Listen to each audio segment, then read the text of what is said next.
Si Joy Joy, hinihintay talaga niya guys. Na uminit itong lutuan ng cotton candy.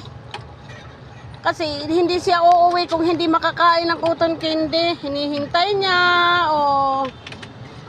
Ang cotton candy ni Joy Joy. Lalabas na yan ngayon.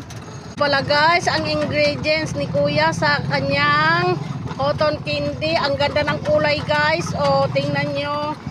Diyan guys, sa mga kilid-kilid guys. Diyan pala kukunin ang cotton candy na gusto ni Joy Joy. Mabuti guys, ang linis.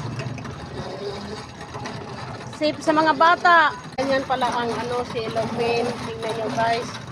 Safe na safe talaga. Guys. Wow, ganyan pala guys.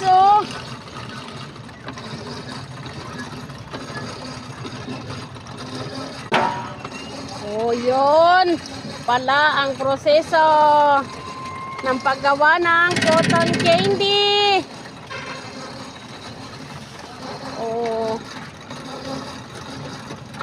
Ang 20 pesos hinihintay ni Joy Joy mahigit 1 oras. Titikman na ni Joy Joy ang kanyang cotton candy na binili. Yummy.